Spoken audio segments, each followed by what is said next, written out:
5 o'clock, get vaxxed and potentially ditch the mask. New winter sports guidelines just out for high school athletes will give school districts the option to do just that. Channel 3 New Haven Bureau Chief Matt McFarland is live right now with the mobile newsroom, breaking down all these details. Some changes potentially, right, Matt?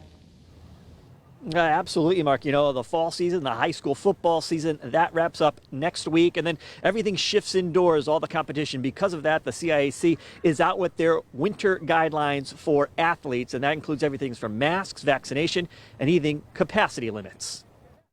Masks will still be mandatory for practices, but what about games? According to the Connecticut Interscholastic Athletic Conference, come late December, that will be up to the schools. We are beginning the season with everybody in masks. One of the biggest transitions will be after schools let out for the winter recess. They will be able to make the local decision, so they'll have local discretion of whether or not to allow vaccinated student athletes at that point to participate not wearing a mask. So for basketball and ice hockey, vaccinated student athletes could ditch the mask while on the court or ice. They need to stay on while on the bench and in the locker room. For those who are unvaccinated, their masks will have to be on at all times, and it's recommended they get tested weekly. And when it comes to a potential COVID exposure, vaccinated student athletes won't have to quarantine. In fact, they'll be able to stay in school and continue with their activities as long as they don't have any symptoms. Again, our primary interest has and continues to be keep kids in in-person instruction.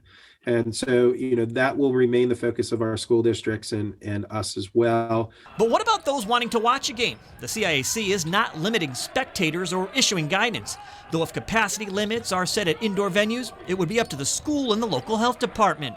And after the last 2 years of COVID and cancellations, coaches and athletes are finally looking forward to a full season. The extracurricular activities that our kids engage in schools is so meaningful to them to connect with their schools, their communities, and their peers.